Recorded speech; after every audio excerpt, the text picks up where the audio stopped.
Radha Madhava Kunja Bihari Gopijan Balaba Givardhari Gopijana Vallabha Givardhari Gopijan Balaba Givardhari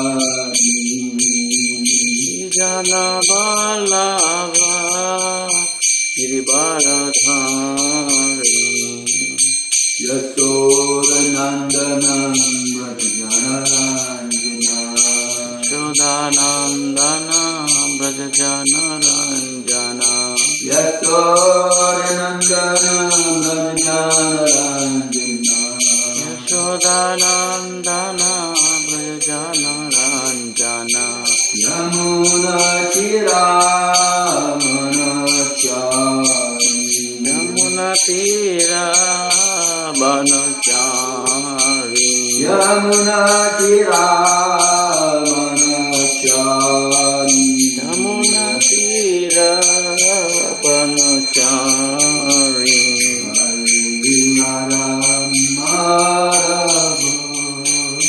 Kunja Bihari Jaya Radha Madhava Kunja Bihari Radha Madhava Kunja Bihari Jaya Radha Madhava Kunja Bihari Jaya Radha Madhava Radha Madhava Radha Madhava Radha Madhava Radhe Shri Radha Madhava Radha Madhava Radhe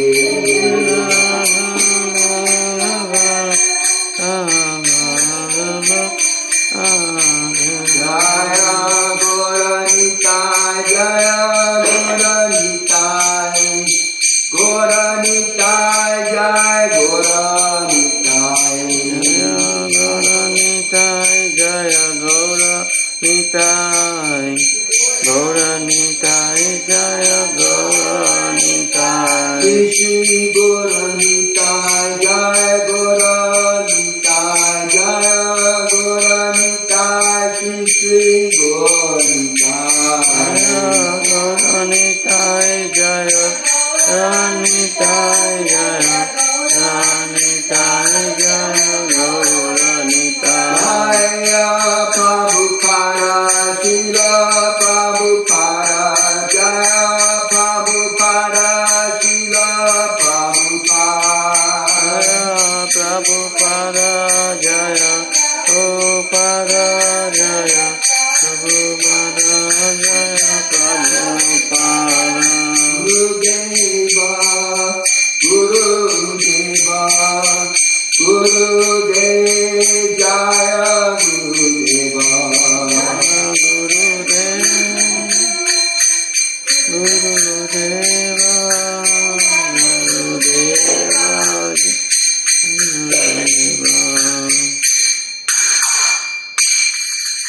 Go Premanandi Hari Hari Bol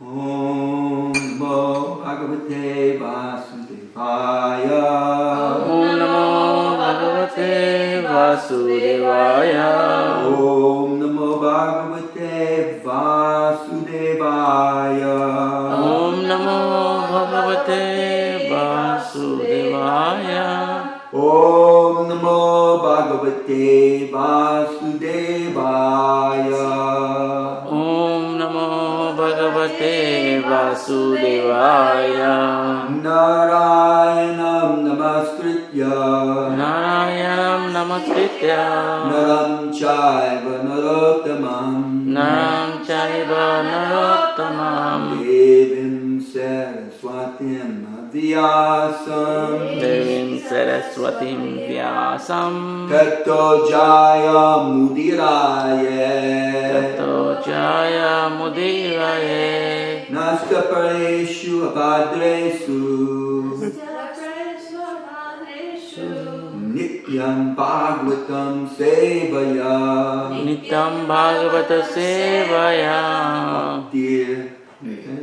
Bhagwati उत्तम श्लोक Bhagavati Uttama Sloke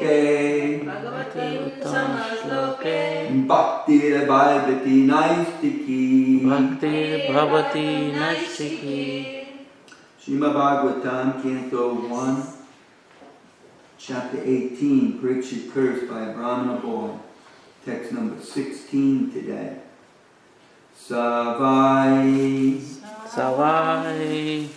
Mahabhagavata Parikshit Yena Pavaga Akyam Adabra Buddhi Jnanena Vaisaki Sabditena Beje Kajendra Dwaja Pada Moolam Savai Bhagavata Parikshit Savai Mahabhagavata Parikshit Yena Pavagakyam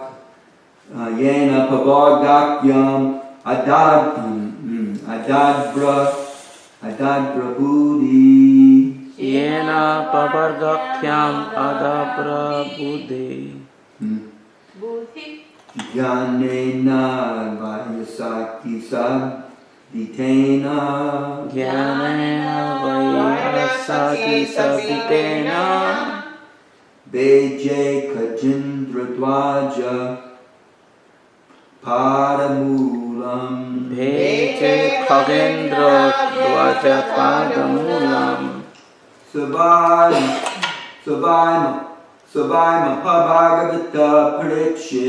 Savai Mahabhagavata Parikshit Yena Pavagakyam Adadbra Buddhi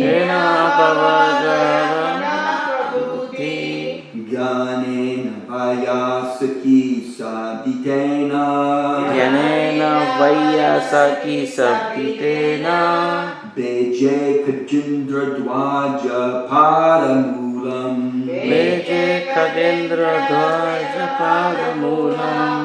Savai Mahabhagavata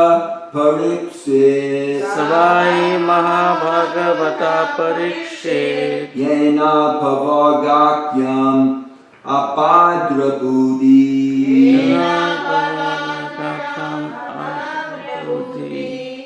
Jnanena Vayasaki Sabditena Beje Kajendra Dwaja Padamulam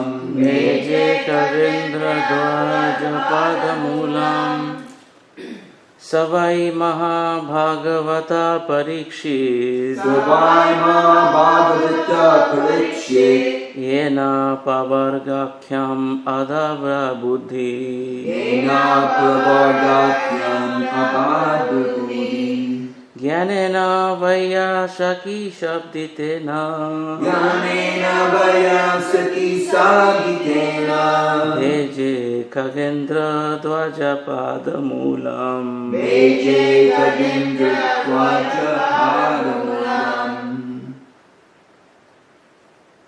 Savai Mahabhagavata Parikshit Savai Mahabhagavata Parikshit Yena Pavagyakam Adabra Buddhi Jnanena Vayasaki Sabditena Beje Khagendra Dwaja Padamulam Veje Kajendra Padamulam. Savai Mahabhagavatat Parikshit Savai Mahabhagavata Parikshit Dinapavartakyam Ada Prabhuti Yena Prabhatyakam Adabra Buddhi Janena Vayasaki Savditena Janena Vayasaki Satitena. Veje Kagendra Dvaya Padamulam Veje Kajendra Paramulam Singh, you want to try, please?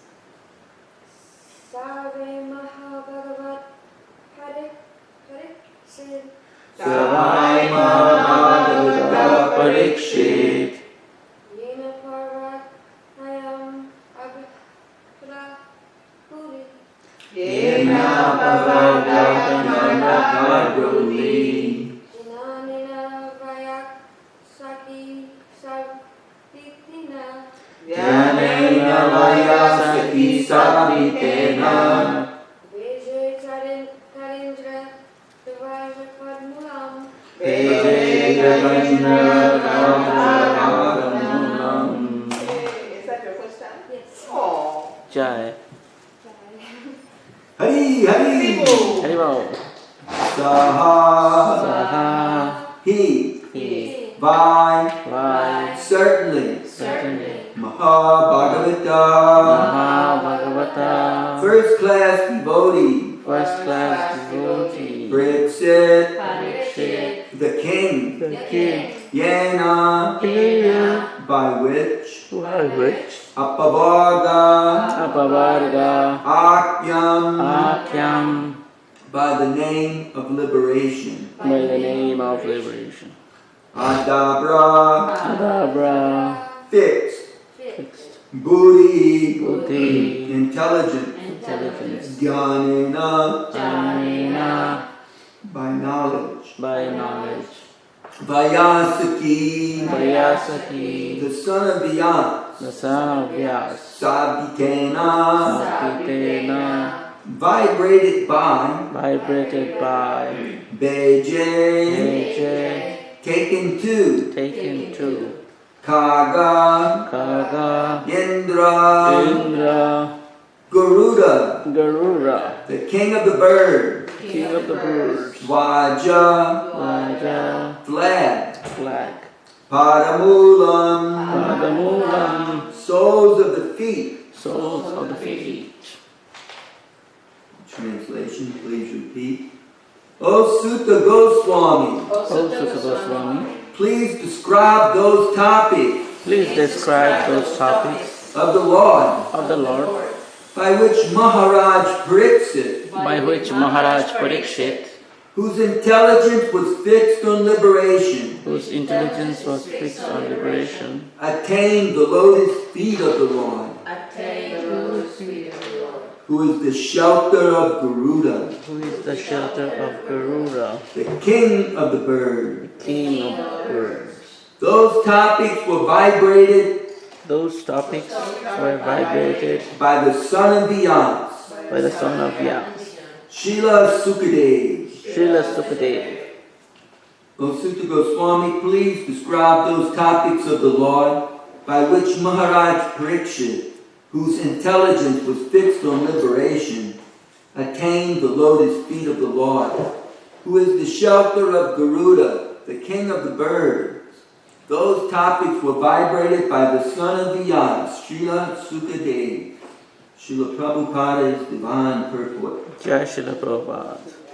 There is some controversy amongst the students on the path of liberation.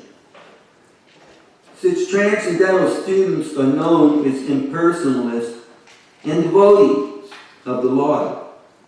The devotee of the Lord worships the transcendental form of the Lord, whereas the impersonalist meditates upon the glaring effulgence or the bodily rays of the Lord, known as the Brahma Jyoti.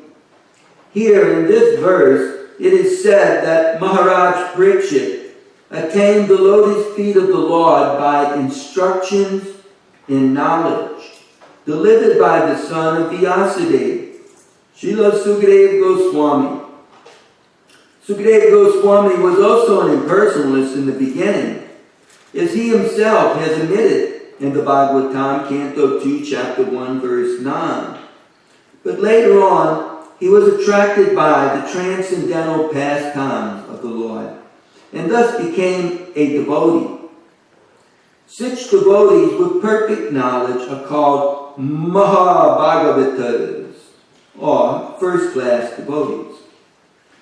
There are three classes of devotees, namely the Prakrita, Madhyama, and Mahabhagavata.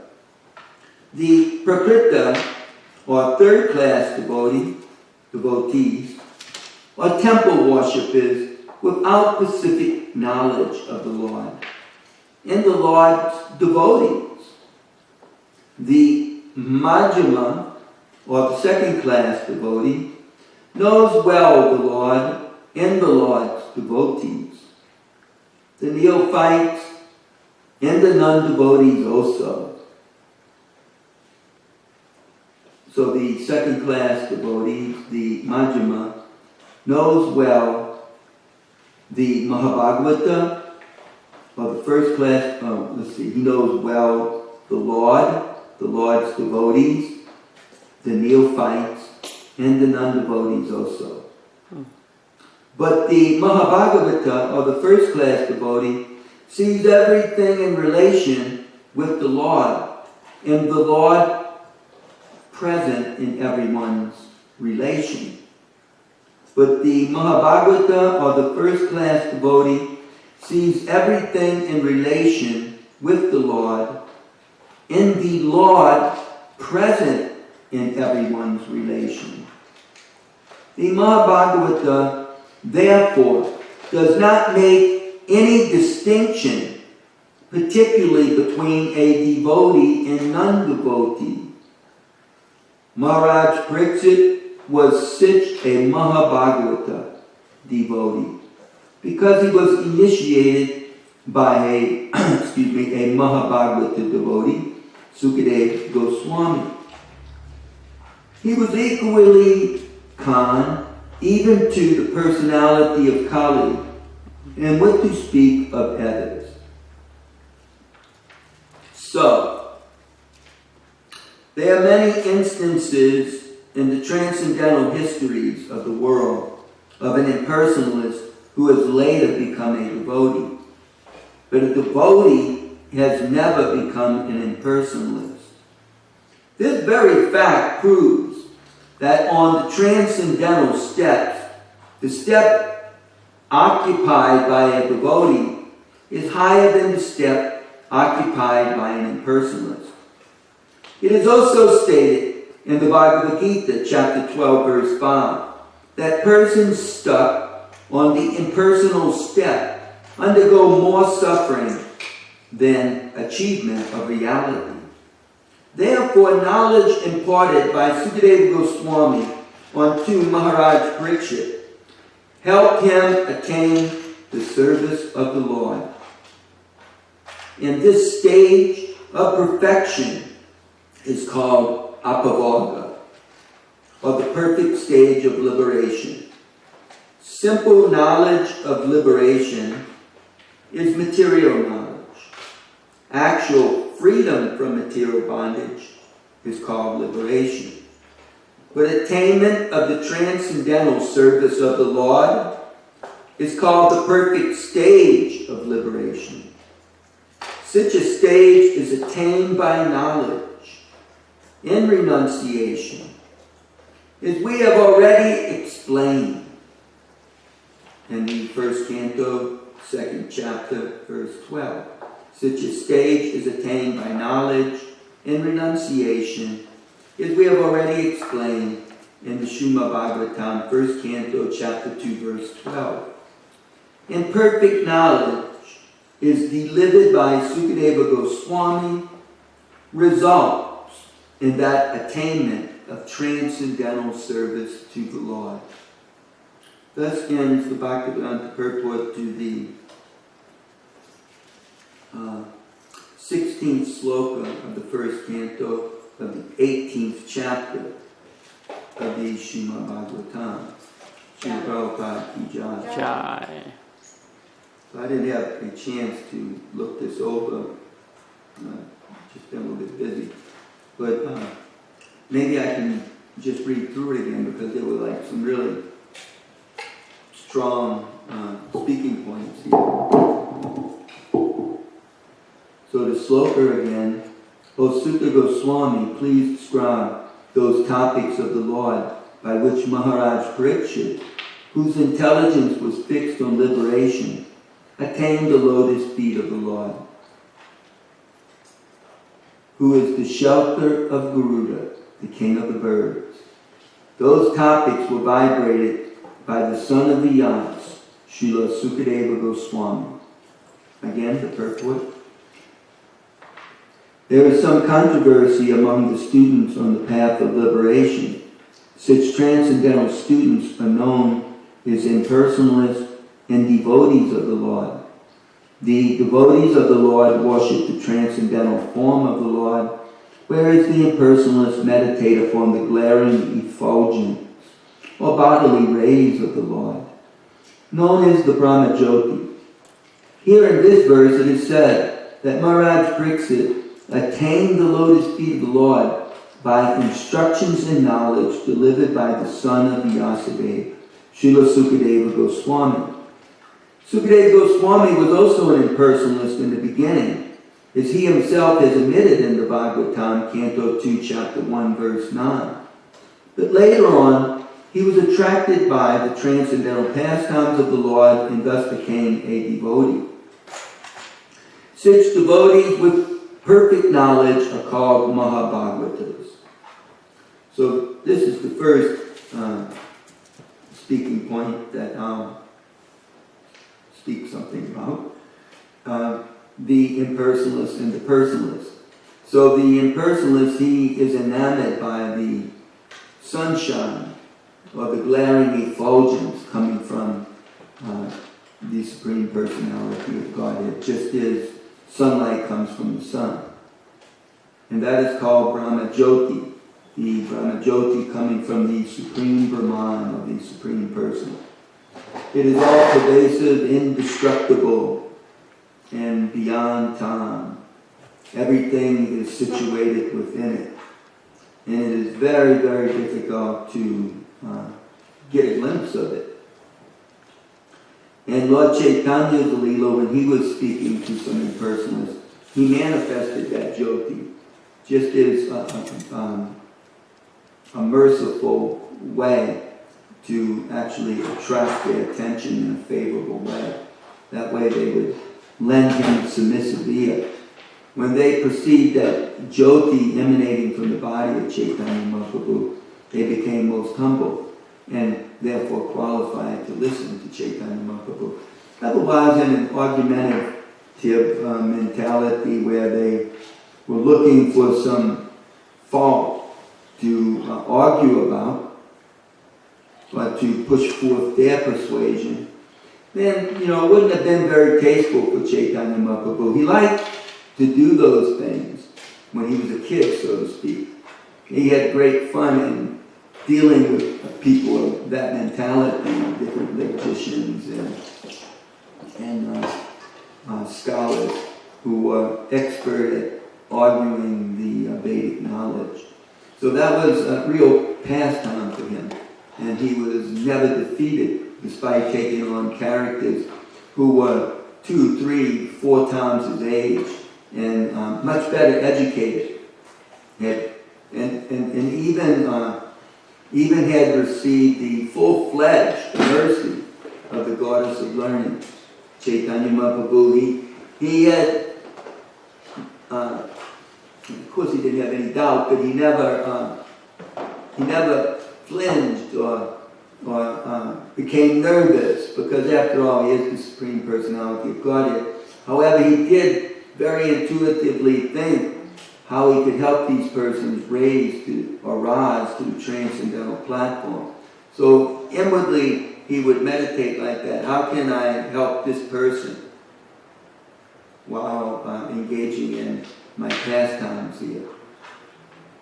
And it was great fun. He would also challenge and fight with, through argumentation, with the devotees, such as Murari Gupta and Gadadhar Pandit and Srivas Thakur.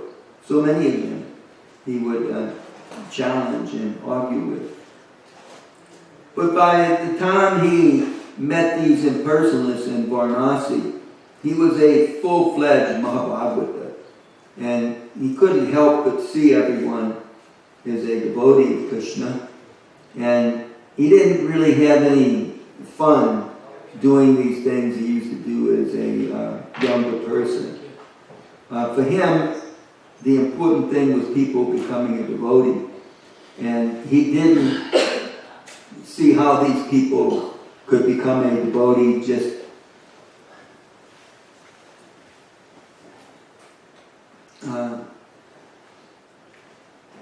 as he used to do. I would assume.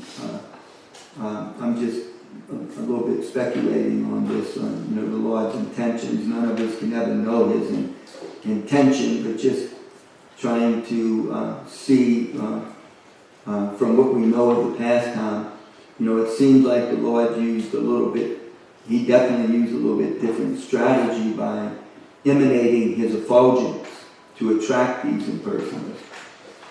And I speculate that otherwise they may not have been as qualified even if he defeated them in argument. For example, he defeated the great Pandit Digvijay Pandit, who had traveled all over India, defeating all sorts of Vedic scholars.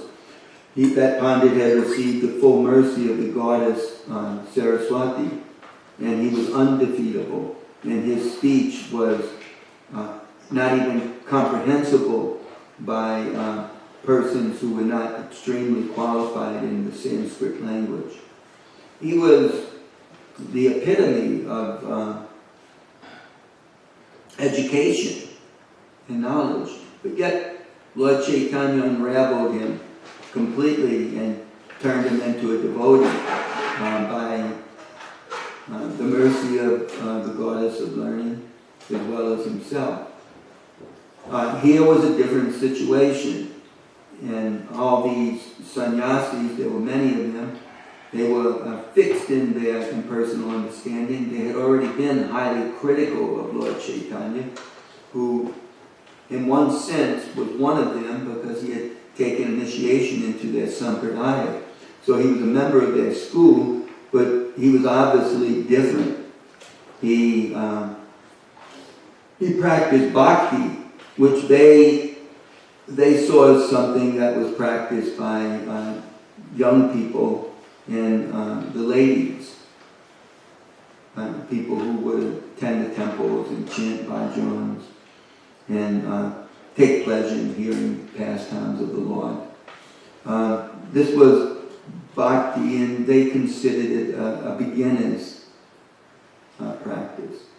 For them, being austere and fasting and intricately studying the Sanskrit slokas of Vedanta Sutra and getting a comprehension of the all-pervasive impersonal light was much more profound. And so it was going to be very difficult for them to engage in a debate with Chaitanya Mahaprabhu in a respectful way, because they were already critical, they felt him inferior, they would maybe not even take him serious. And at the same time, Lord Chaitanya didn't have the same heart to play this game with them and to defeat them ultimately. He just didn't have the same heart he did as a younger man. And so he went about it in a different way with a different strategy. And that strategy was that he very humbly sat in the back of the room where people put their shoes. And from there, in his deep love for Krishna, he couldn't contain the effulgence, his own effulgence. And as it radiated, and after all, that's what these people are looking for foremost. So they saw in Lord Chaitanya what they were looking for most at him, just like the wrestlers in the arena of King Kamsa. They saw Krishna in one way, and different people in the audience, they all saw Krishna in another way. Everybody perceived Krishna as they wanted to perceive him. So similarly, they perceived Lord Chaitanya as they really wanted to perceive him, and that was as a particle of Brahman. But he wasn't just a particle, the whole Brahman seemed to be emanating from him. He looked like 10,000 suns. They could barely look at him, the glare was so brilliant. And so they immediately took a more humble position and went and retrieved him from the shoe room, so to speak, and took him by the hand and asked him to come sit with them and to enlighten them. I mean, after all, they would like that same sort of Shakti. He had Shakti, and that was their interest. How have you achieved this state of Brahman? And so Lord Chaitanya actually set them right, to use some simple English words. He set them right. He gave them a right understanding of the Vedanta, according to Srimad Bhagavatam, the beautiful story of Krishna. And they all became devotees. So, Chaitanya Mahaprabhu made some other impersonalist devotees. The same thing he had done with the Kumaras when they were fortunate enough to smell the flowers and tossing leaves at his feet. Or here we hear about Sukadeva Goswami hearing Krishna's pastimes from his father, Vyasadeva. And others, they all became devotees by Krishna's mercy. And so did these impersonalists in Varanasi who got to meet Chaitanya Mahaprabhu. So the fact of the matter is that the devotee is on the highest step, and I believe Srila Prabhupada will use that sort of language in the last paragraph. He'll speak about the steps. So the devotee is actually on the highest step of the ladder, going to the highest perfection. And the impersonalist on the lowest step of trying to understand Brahman. The devotee, by understanding Krishna, he has already understood Brahman in course of time. Whereas the impersonalist, if he becomes enamored by the Brahman, he may not understand Krishna if he doesn't continue to proceed. What to speak about if he becomes somewhat offensive by thinking the devotees are like children, less intelligent, and he starts to become critical like that. Well, just less intelligent people, they like to sing and dance and hear stories. They don't have the brain or the renunciation, the detachment to sit down and to figure out all these Vedanta sutras. They may, think like that. So, the highest step is the step that the devotees are on, the step of bhakti, or love for the personal form of Krishna. And the lowest step is the step to understand Krishna's glaring, all-pervasive effulgence, that everything that be exists within. So that was most of the first paragraph. Then to finish it up, that paragraph, the Lord speaks about the three types of devotees. The Mahabhagat, the Majjhima, and the Prakrita, the beginning devotee, the Prakrita. It says here that the Prakrita, they are temple worshippers without specific knowledge of the Lord. Not that Brahman is worshipping in the temple and necessarily neophytes. It all depends on their advancement. Certainly, Brahmanas are the highest devotees. because Brahmanas know everything there is about Brahman.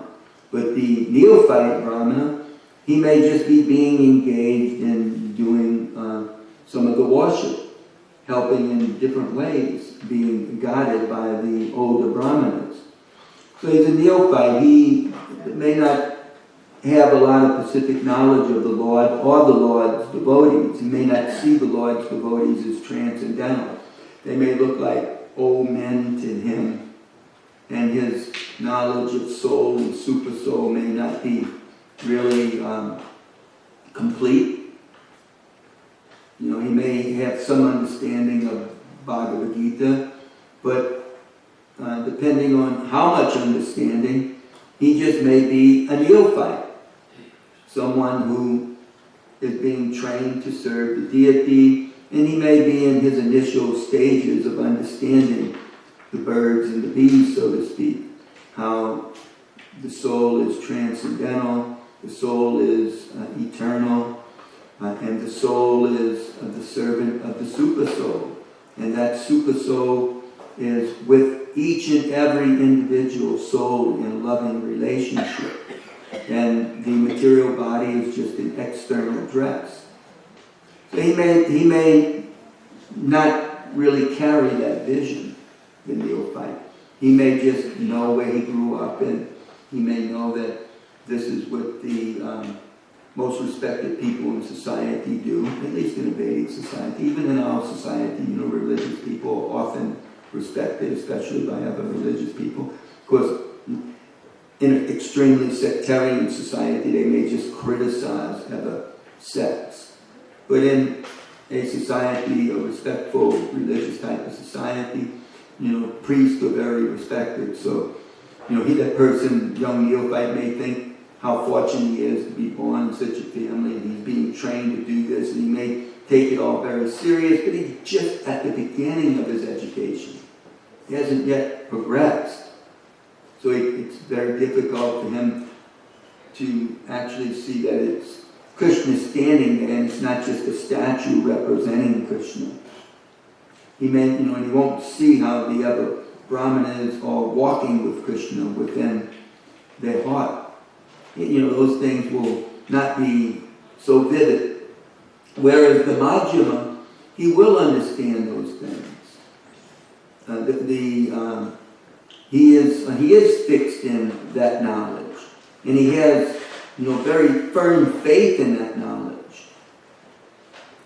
And so also the Mahabhagavad, the difference between the two is that the second-class devotee, he may not be able to perfectly convince everyone according to the scripture. His education is solid, but he may not have assimilated a large amount of shastric knowledge to easily convince others on the basis of Shastra, on the basis of the scripture.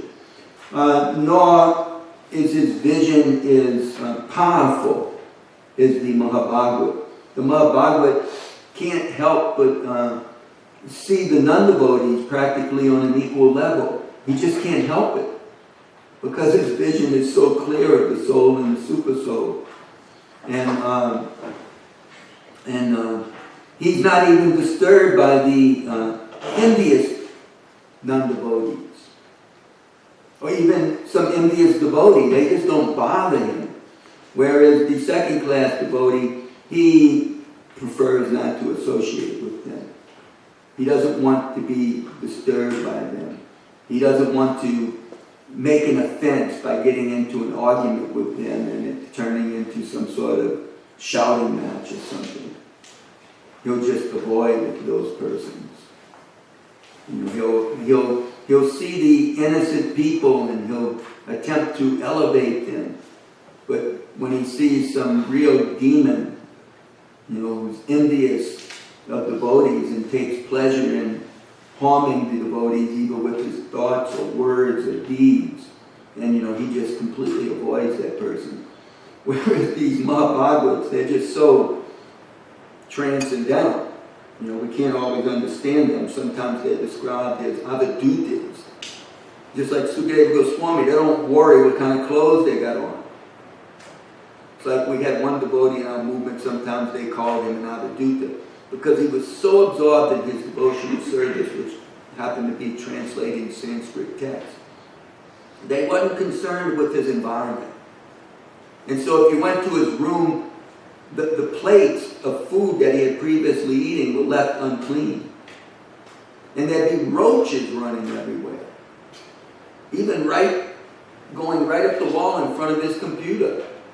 And he would be completely oblivious to the whole scene.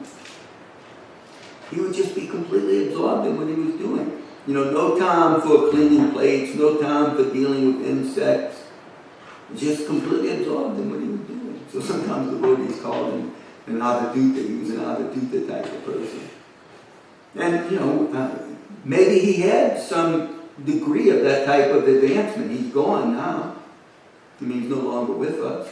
But he was always just very aloof from this world and very absorbed in just doing his devotional service. Perhaps the most famous one is the son of Maharaj Bharat, the father of Maharaj Bharat, whom the planet is named after. When we say Bharat the Vash means the planet, the place, and Bharata means the place of Bharata. So it was named after this great King Bharata that Prabhupada spoke about when he came to New Talavana. Just so happened the Srimad Bhagavatam sloka he spoke on was about this person, Maharaj Bharata, who was very famous. You can find his pastime in the 5th canto of the Srimad Bhagavatam. But his pastime, it is a part of the recitation of the pastime of his father, whose name somehow ever Rishabdev. Rishabdev, the best of men. Rishabdev, best of the Devas.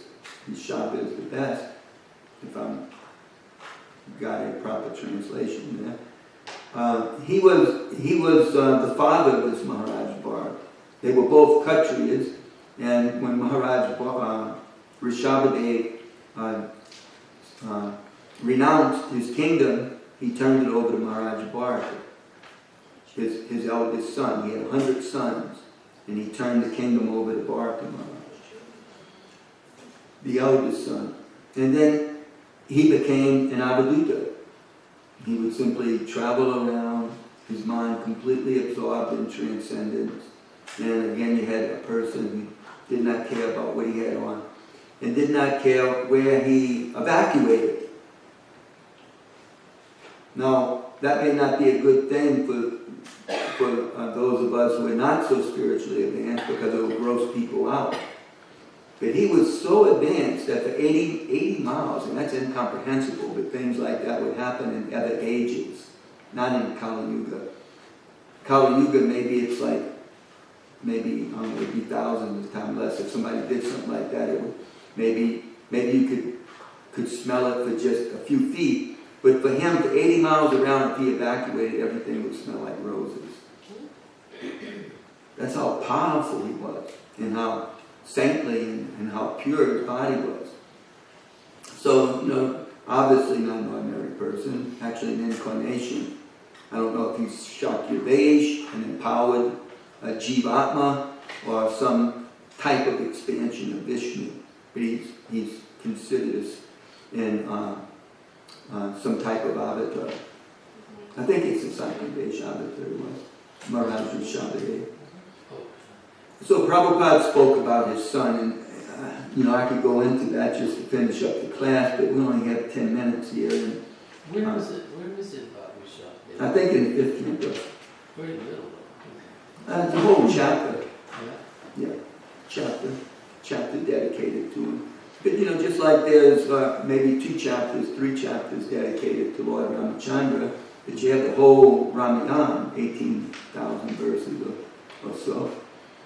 So there must be, the Bhagavatams and the celestial planets may contain a lot more about Rishabdev. Right now we haven't, we have enough just with the 18,000 verses and the Srimad Bhagavatam that's been given to us on this earth. that is sufficient for our self-realization. There's no doubt about it that the greatest means of self-realization is to hear the Srimad Bhagavatam that was taught to us by Chaitanya Mahaprabhu. So the first class devotee, they're completely absorbed in that spontaneously. It's called Raganuga Bhakti. Whereas the beginners and those on the middle platform, we're Vedi Bhaktis. We're practicing it. We're trying to raise up to a higher platform. And of course, the better our practice, the more advanced we are.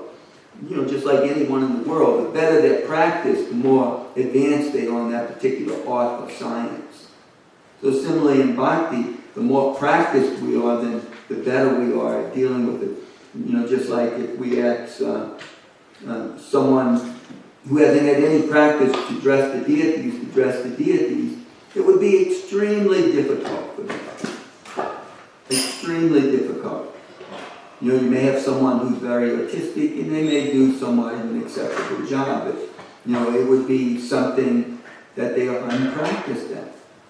So their skill at that particular art of serving Krishna will not be developed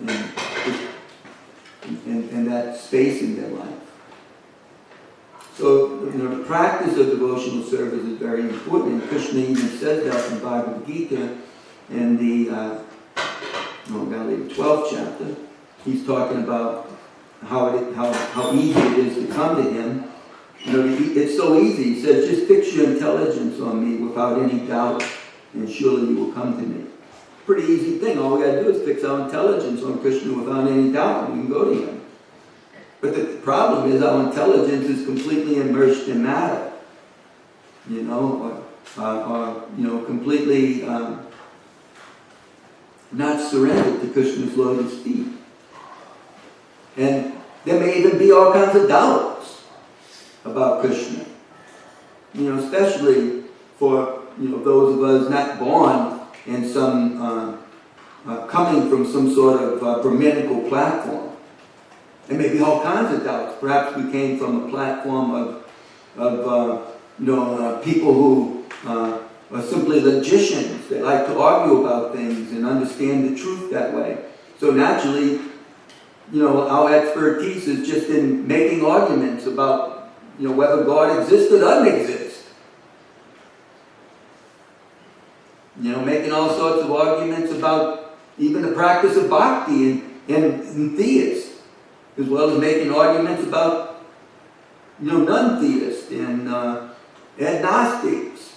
So most Americans come from that type of background, and many, many people all over the whole world who have, some sort of, intelligence. The intelligence is simply immersed in logical argumentation. But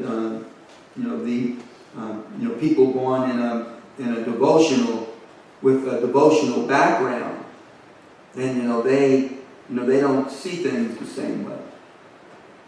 So for us, the practice of devotional service is very important for the neophyte, because it changes one, just like Lord Chaitanya showed in his pastimes, how one can change from a person who is very apt in the science of argument and logic to one who is completely immersed in devotional service, to the extent that argument and logic is just dry.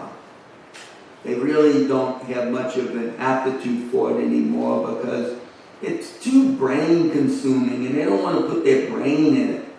They want their brain to be immersed in the rasas, or the mellows, the tastes, the emotions of bhakti. They don't want to forget Krishna for a moment, but they want to taste that nectarine love that exists between Krishna and his devotees. So, when they see Krishna, even in his deity form, they don't see what the common people see. They see Krishna. And they also, when they see the devotee, they don't see just some human being who has some type of material relationship or no relationship with them. They don't make any judgment based upon their body or even their mentality. They make, a judgment based upon their soul. As a devotee. Just like it's stated that the celestial beings in the higher planets, when they see the people of Orissa, they see people with 4 arms. So that, indicates that they're seeing people in a Vishnu form. They're not seeing the material body. They're not seeing some old man, some old lady, some middle-aged person, or some young person. They're seeing souls in the form of, with the same form as Vishnu. That's a type of liberation when one has the same form as Vishnu. They may not be Vishnu, but they have a form like Vishnu with 4 arms. So the celestials see the people of Orissa with 4 arms. In fact, I think the slokas even describe that they see the animals like that. But the animals, like as if they have. Yeah, in Vishnu forms. So that's pretty amazing. I mean, what kind of vision is that? So that's why sometimes these avadutas, they just don't seem normal. We can't imitate that type of thing. I mean, Prabhupada wonders about that. But, we have to learn how to just get along with all of us regular human beings, as well as, all of, in Kali Yuga, people just suffer from rampant disease. Physical and mental diseases just it's all over the place. The health industry is, if not the biggest industry, it's one of the biggest industries in the world. You want a job, or just go get trained up doing something for the health industry. Because they can't find enough people, because there's so many sick people. So, we have a hard enough time just dealing with one another on a human platform. So avadutas, they're not on a human platform. They're actually on a transcendental platform. So they're not suffering from some, mental illness. They're actually so transcendentally immersed that they may appear to be abnormal. Because they don't care about duality. They don't care about the weather. They don't care about if it's cold. They don't care about if it's hot. They don't care if there's something to eat. They don't care what there is to eat. They don't care how much money there is. They don't care what the building looks like. And then they, Lord Chaitanya was like the epitome of this also. Then they come before Krishna and they fall into all these ecstatic states just by seeing Krishna. Just by seeing his deity, they fall into these ecstatic trances. And people can't understand that. It's time for the Rathi Yantra. They call it. Let's see if it's still going on. Maybe it got called off. Hold on. Hello? Hello? Is the parade still going on? I'm getting ready to leave. I'm leaving at 9 o'clock. I had to address the deities and take care of different things here. Okay.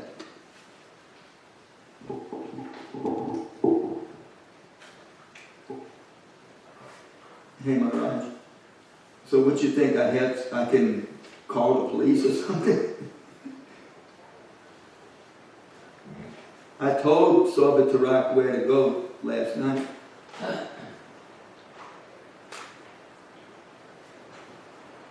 Yeah, but I won't be there for an hour and a half. I mean, somebody's got to go down there right now. I mean, otherwise, all these people have lives.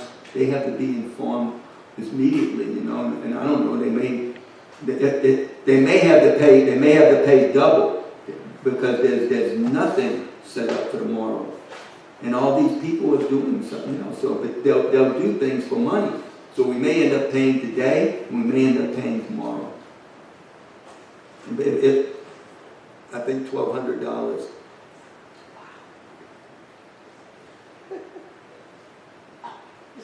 So, but he's got to go down there right now, and I just hope